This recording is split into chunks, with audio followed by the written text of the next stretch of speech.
Hey, what's up, guys? Welcome back to another episode of the Fantasy Fellow Show. My name is Kyle. In today's video, we're just going over the training camp news. We'll probably shoot for maybe 12 to 15 minutes for this video. Trying to keep it quick. We're going to do maybe 1 to 2 training camp news updates each week. We got football games on Thursday night. I think there's maybe just 1 game Thursday, 2 Friday, and then they all play on Saturday and Sunday. So a lot of first preseason reactions coming soon.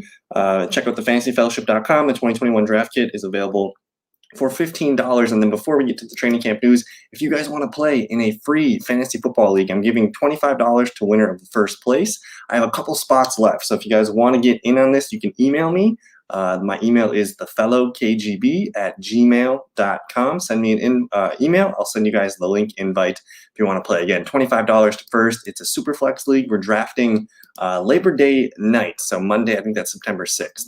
But let's get into it. I'm sure you guys are sick of the advertisements. But anyways, the main headlines today, we'll kind of read them over on the far right side. I'm just using NBC Sports Edge here. I like their blurbs and their updates real quick. And then you can tell from the thumbnail too, I put a couple guys in that we're going to talk about today. We'll just kind of go from the top down. Curtis Samuel removed from the COVID list. He's back on the PUP list. Let me take a look at this real quick. This is not good. This is actually making me like some of the Washington football team players a little bit more.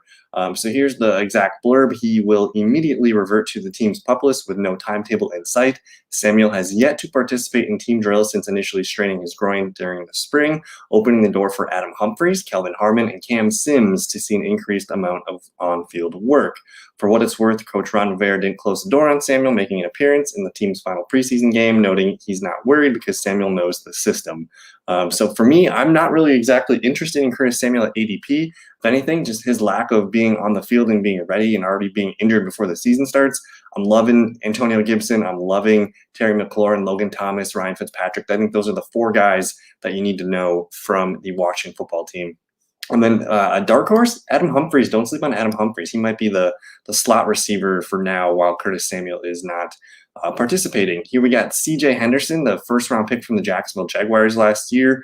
He's being, I guess, exploring available options in the trade market for a cornerback. So that's just kind of interesting. We'll see what happens there. Michael Gallup. This one's one of my favorite. You guys know me. I love the Cowboys offense for fantasy football. The Dallas Morning News reports Cowboys Michael Gallup has seen increased work from the slot during camp.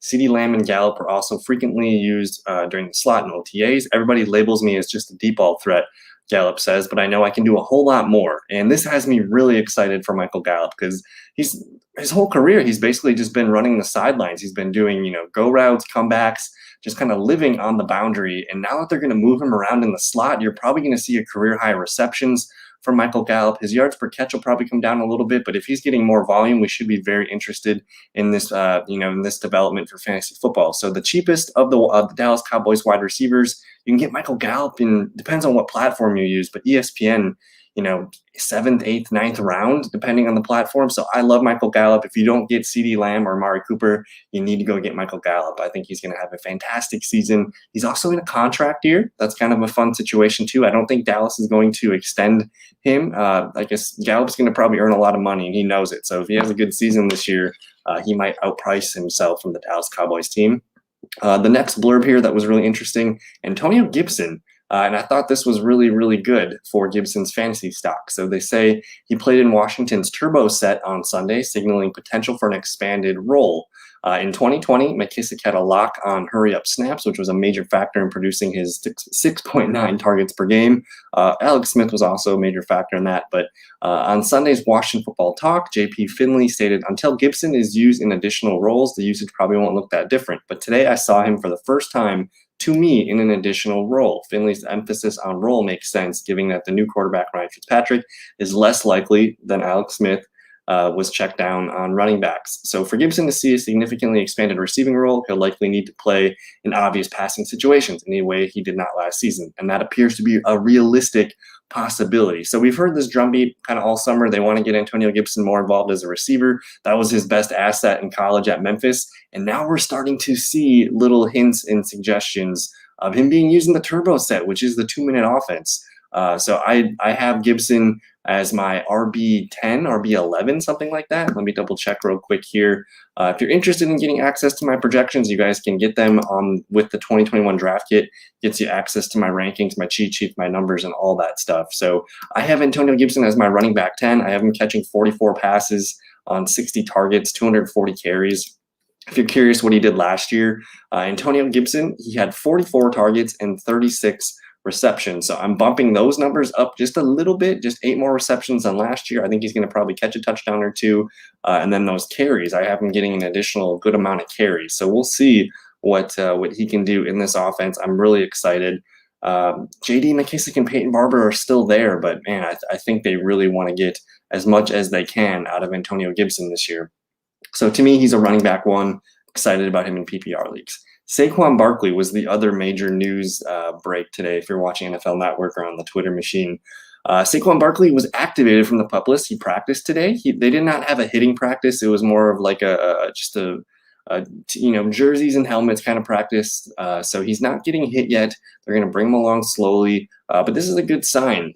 We still don't know if he's going to play week 1. I'm assuming we're a step, into the right direction. He was on the field today, so that's all good news. And just no setbacks. We don't want to see him getting dinged up or having to miss a day with some kind of strain or pull or something. So for Saquon, what I did, I adjusted my numbers a little bit. He is currently like my RB7. And there's kind of, you got to have a thought process to it. He's my running back 6. I still think I might have Aaron Jones, Nick Chubb. I think I might prefer him over Saquon Barkley. I'm not denying Saquon's talent, but there's a problem, with the New York Giants offense. I don't really trust it. I think Green Bay and Cleveland are going to be 2 of the most efficient offenses in fantasy football. They're going to live in the red zone. There's going to be a hell of a lot more touchdowns going on in Green Bay and Cleveland than the New York Giants. So I love Saquon's talent, but I think for me, that's kind of where I start to make my decisions. But excited to see Saquon. I want to see him healthy. We haven't really seen him for like 2 years, so it'd be great to see a full, healthy Saquon Barkley this year. Here's another one. This one was kind of interesting. It was very interesting. Here's the blurb on number 5 overall pick, Ja'Marr Chase. He has not shown as much separation as you'd hope. And this was getting a lot of flack on Twitter because the Bengals passed up on Penei Sewell at number 5, one of the best offensive tackles that we've seen in the draft in quite some time. And to get the offensive line in Cincinnati is not great. Everybody knows this. And then for them to take Ja'Marr Chase and completely ignore a blind spot, kind of interesting. And then we don't see him creating separation in camp. So here is what the Athletics' Paul Denner writes. His skill set is that unique. You see flashes of that early, but you also see somebody tentatively getting used to a new offense, new league, and not playing football since 2020. He has not shown as much separation as you'd hope, and the contested balls haven't gone his way much either. It's obviously very early in camp, especially for a 21-year-old rookie who hasn't played in about over a year, but all early signs point to Chase struggling in his transition to the NFL for a variety of reasons. Now, there's a whole month of training camp. He could get heated up and everything. This is probably going to make his ADP sink a little bit. I think I was higher on Ja'Marr Chase about a month ago coming into camp. And I currently have him as my wide receiver 27. I think he looks best as a wide receiver 3 for us. Still a top 30 receiver, but I got T. Higgins right here at 29, Tyler Boyd at 30. So I have all 3 Bengals receivers kind of in a stack. If you want to get a Bengals receiver, I think Tyler Boyd, T. Higgins, they're the cheaper ADPs of the 2. Higgins, you can get maybe in the 6th round. Tyler Boyd, even like in the 8th round. He's kind of going where Michael Gallup's going. And just with the nature of that offensive line, quick hitting throws from Burrow are going to be needed. So I kind of like Tyler Boyd. I like Ja'Marr Chase a lot, but I'm starting to see the potential struggles of Ja'Marr Chase, where I know T. Higgins, he balled out last year with Joe Burrow. The transition for Ja'Marr Chase sounds like it's going slow, and then Tyler Boyd's is going to be a security blanket. So I think I'm leaning towards Tyler Boyd and Higgins at ADP. Lamar Jackson, learning about the COVID vaccine, kind of interesting. I don't care to discuss political things with the vaccine and whatnot. But Lamar Jackson I don't think he's vaccinated. He has gotten COVID twice in the last 8 months. If you guys remember that crazy week where there was like 20 Ravens players that had COVID and the game was like maybe not going to be played and all that. But all of a sudden Lamar's gotten COVID twice in the last year. So it would make sense to maybe get the shot at this point if you're Lamar. But here we go. We got OJ Howard saying Bruce Arians is saying he isn't there yet as he comes back from a 2021 Achilles injury. We've seen a lot of tough injuries, and Achilles are some of the hardest ones. There isn't too many athletes that can return back better to where they were. So I'm kind of just ignoring OJ Howard in drafts right now. It's unfortunate. The former first overall pick looks like he's not going to be 100% at the moment right now. Deshawn Watson was the other major news today. There's two conflicting reports from some beat writers. Here's Yahoo's Charles Robinson. He's saying that the Texans have not given up on Deshawn Watson being their QB this year. We'll see. There's too much legal troubles. I don't like to get into political or legal situations, especially something as high as these allegations for Deshawn Watson. So for now, there's also, a moral compass included with this. So I'm probably not going to draft Deshaun Watson on any of my teams. Wherever he's going, I prefer to get my Trey Lance, get my Justin Fields, get my QB2 there. So I'm not intrigued with Deshaun Watson, but it's okay if you want. If you want to, grab him in your draft as your quarterback too, I think that's fine. We'll see what happens as these court hearings and everything progresses. The New Orleans Saints, Will Lutz, going to miss the start of the regular season. We don't really know how long. He's got like a core muscle injury. It looked like the groin.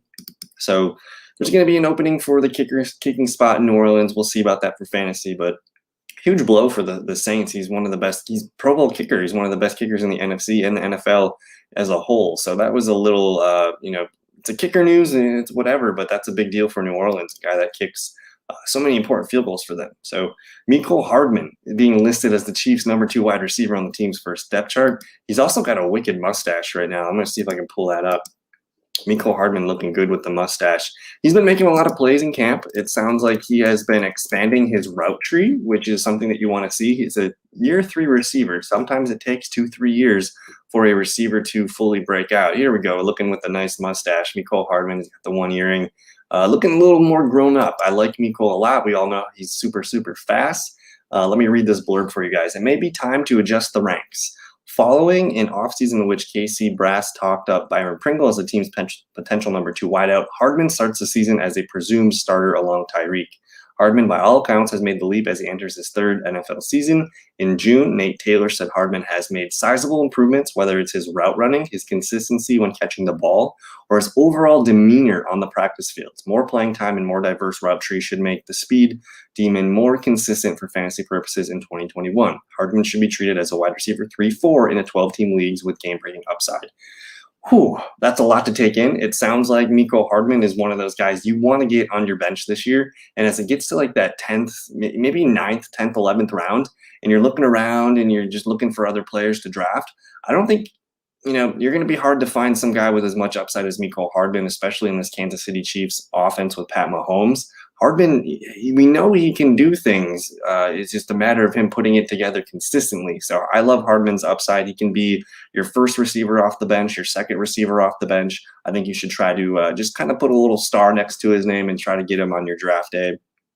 There's the Saquon Barkley news. Hunter Henry, he was kind of the first news that broke this morning. He suffered an apparent shoulder injury Sunday after colliding with a teammate during training camp practice. So I think he's undergoing an MRI today. We should know information maybe tomorrow morning, if not Wednesday. So if Hunter Henry's going to miss some time, Jonnu Smith's going to skyrocket up my rankings. I didn't have Hunter Henry too high the way it was. Hunter Henry was my tight end 21.